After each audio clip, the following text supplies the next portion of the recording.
Irshad Kamil and you are watching me on www.rjmala.com. इरशाद जी, सबसे पहले welcome to the show. Thank you very much ji, आपका भी बहुत बहुत शुक्रिया और सुनने वालों को आदावर्स। एक बार दोबारा हमारी आपसे मुलाकात हो रही है, बहुत खुशी हो रही है मुझे। लेकिन मैं ये जानना चाहती हूँ कि आप दोबारा दिल्ली आए हैं, एक बार दोबारा हमारे चैनल से जुड़े हैं, तो आपको कैसा लग रहा है, कैसा फील कर रहे हैं? मुझे बहुत अच्छा लग रहा है और अच्छी बात यह है कि इस बार आने की वजह वर्ल्ड बुक फेयर है। और वर्ल्ड बुक फेयर में मुझे एक और बात जो देखनी थी वो ये कि पहली बार 92 में मैं आया था इसमें। उस टाइम मैं स्टूडेंट हुआ करता था और अभी आया हूँ। अब स्टूडेंट तो हूँ लेकिन किसी इंस्टीट्यूट का नहीं हूँ, ज़िंदगी का स्टूडेंट हूँ। तो वो क्या नज़रिया रहा है मेरे खुद की सोच में, मेरी अपनी सोच में क्या नज़रिया बदला है या क्या नयापन आया है, उसको भी देखना था। किताबों के साथ लगाव मुझे कितना है या कितना नहीं है, उसको भी दोबारा परखना था। और इवन वर्ल्ड बुक फेयर में क्या क्या तब्दीलियाँ आई हैं उसके बारे में भी थोड़ा जायज़ा लेना था। तो इन सब मुद्दों के साथ और एक टॉक भी थी मेरी कविता, सिनेमा और साहित्य के संबंधों को लेके, वो थी।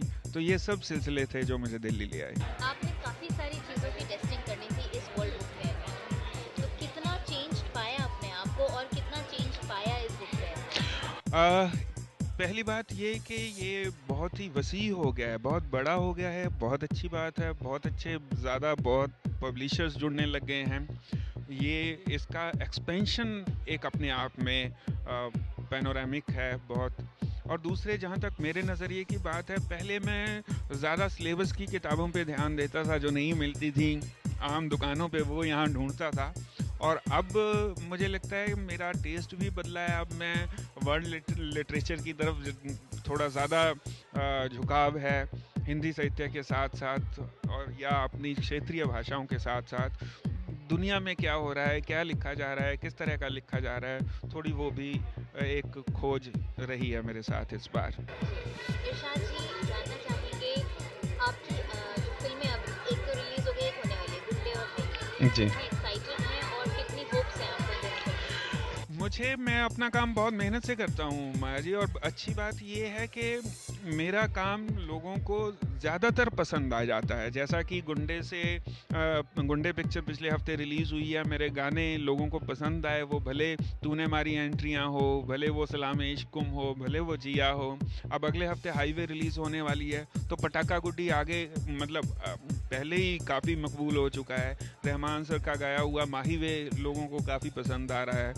तो अपने काम से काम करने के बाद एक रिज़ल्ट का जिस तरह से एहसास होता है, वो एहसास हमेशा रहता है पिक्चर, किसी भी पिक्चर को लेके। और उम्मीदें भी उसी तरह से रहती हैं कि नतीजे अच्छे निकलेंगे। में? इरशाद जी, बहुत सारे अवार्ड्स और रिकग्निशन आपको मिल चुके हैं, ऐसा कौन सा अवार्ड या रिकग्निशन है जो आपके दिल के बहुत करीब एक है ऐसा अवार्ड जो मेरे दिल के बहुत करीब है, लेकिन उस अवार्ड को मुझे नहीं लगता दोबारा वो अवार्ड होगा, या कब होगा मुझे नहीं पता। वो अवार्ड है, रहमान सर ने जब 20 साल पूरे किए थे इंडस्ट्री में, तो उन्होंने कुछ लोगों को बुलाकर ये एक जिसे कहते हैं एक मोमेंटो दिया था, जिस पे ये लिखा हुआ था कि तुमने मेरे संगीत की यात्रा में मेरा बहुत साथ दिया और वो यात्रा मेरे लिए बहुत ही सुखद और यादगारी रही। तो उनका वो जो मोमेंटो है, मुझे लगता है मेरा सबसे बड़ा अवार्ड है अभी तक का। बुक फेयर के बारे में अगर हम बात करें तो इससे पहले आपने कहा आप एज स्टूडेंट आकर बुक फेयर विजिट करते हैं, अब आप as a celebrity book fair में जी। हैं। जानना चाहेंगे वर्ल्ड बुक फेयर के लिए नेशनल बुक ट्रस्ट की जितनी एफर्ट्स हैं उनको आप कितना किस लेवल पर पाते हैं कि कितनी एफर्ट्स की हैं और उसमें वो कितने सक्सेसफुल रहे हैं, स्पेशली हमारे director mister M S Sikandar की जितनी एफर्ट्स हैं उसके बारे में? बहुत अच्छा, मतलब आप यकीन मानिए कि मुझे इतना अच्छा लगा है और ये एफर्ट्स इतनी सक्सेसफुल हैं और इतना कोऑर्डिनेशन बहुत अच्छा है। और जिस तरह के पब्लिशर आए हुए हैं, ये अपने आप में एक मिसाल है। और मुझे लगता है वर्ल्ड बुक फेयर के साथ साथ ये इस तरह के बुक फेयर छोटे छोटे कस्बों तक जाने चाहिए, क्योंकि अभी हैं, ऐसा नहीं है कि किताबों की अहमियत ख़त्म हो गई है। पुस्तकों की अहमियत कभी ख़त्म नहीं होगी। वो एक जिसे कहते हैं लिखित दस्तावेज है आपके हाथ में, जिसको कोई चिप करप्ट होके ख़राब नहीं कर सकती। बाकी जो आपके पास इलेक्ट्रॉनिक मीडिया में आपके पास चीज़ें आती हैं, वो आपको एक दिन किसी दिन पता चलता है कि वो चिप ख़राब हो गई और वो करप्ट हो गई है, पूरी की पूरी फाइल, वो किताब उड़ गई है, वो भले आपने लिखी हो या किसी की डाउनलोड की हो। तो उस लिहाज से ये अपनी एक अहमियत रखती है ये चीज़। और जैसे सिकंदर साहब ने कि जो भी एफर्ट्स रही हैं, नेशनल बुक ट्रस्ट ने जितना इसको एक पेनस्टेकिंगली किया है, वो अपने आप में एक मिसाल है, और मैं उसके लिए उनको बधाई भी देना चाहता हूँ। जी इरशाद जी, जानना चाहेंगे आपकी एसोसिएशन इम्तियाज़ जी के साथ, बहुत लंबी चौड़ी एसोसिएशन रही है आपकी, कितना ज़्यादा आप उसमें ग्रोथ पाते हैं, और आपको क्या लगता है कि ये एसोसिएशन और कितने टाइम चलने वाली है इतनी ही सक्सेस के साथ? देखिए, ये कितनी देर चलने वाली है ये कहना बहुत मुश्किल है। भविष्यवाणियाँ मुझे लगता है कई बार सही भी होती हैं, कई बार नहीं भी होती हैं, और वो ना की जाएं तभी ठीक रहता है। लेकिन हाँ, हम दोनों को काम करते हुए, साथ काम करते हुए, हमारी एसोसिएशन सोचा ना था से है, सोचा ना था से जब वी मेट हुई, जब वी मेट के बाद लव आजकल हुई, लव आजकल के बाद रॉक स्टार हुई, फिर अभी हाईवे हुई। तो वो एसोसिएशन बहुत ही स्ट्रॉन्ग है, और हम दोनों एक दूसरे के साथ काम करते हुए ग्रोथ महसूस कर रहे हैं। जिस तरह के हमारे सोचा ना था के गाने थे, जब वी मेट एक कदम आगे थी, लव आजकल उससे एक कदम आगे थी। तो एक हम भी अपने आप को खोज रहे हैं, और क्रिएटिविटी भी अपने आप को खोज रही है। तो जैसे जैसे ये चीज़ें बढ़ती रहेंगी, वैसे वैसे खोज जारी रहेगी, और ये एसोसिएशन मुझे लगता है इंशाल्लाह मरते दम तक बरकरार रहेगी। इरशाद कामिल को जाना जाता है उनकी शायरी के लिए, उनके लिरिक्स के लिए। कई बार क्या होता है कि जो शायर उस लेवल पर आ जाते हैं, जो कमर्शियल काम करने लगते हैं या बॉलीवुड के साथ एसोसिएट हो जाते हैं, तो जो ट्रेडिशनल और जो वो शायर हैं जो कॉन्सर्ट्स वगैरह उस तरीके के करते हैं जिसमें शायर आते हैं और जी। वैसे मुशायरे वगैरह होते हैं, वो इल्ज़ाम लगाना शुरू कर देते हैं कि जी उनकी तो शायरी में अब वो बात नहीं गई, और वो तो कमर्शियल हो गए हैं, जी। अब मज़ा नहीं आता उनकी शायरी में। आप उनको क्या कहना चाहिए, उनको क्या संदेश? वो मुझे लगता है बहुत ही रिजिड किस्म का एक पॉइंट ऑफ व्यू है, वो एक नज़रिया है चीज़ों को देखने का। मेरा मानना ये है कि अगर कोई अध्यापक कवि हो सकता है, अगर कोई बैंक कर्मचारी कवि हो सकता है, अगर कोई पत्रकार कवि हो सकता है, तो एक गीतकार कवि क्यों नहीं हो सकता? गीत लिखना उसका प्रोफेशन है, उसका व्यवसाय है, और कवि होना उसकी मजबूरी है, क्योंकि उसको ऊपर वाले ने उस सेंसिबिलिटीज़ के साथ पैदा किया है, वो हुनर उसको दिया है।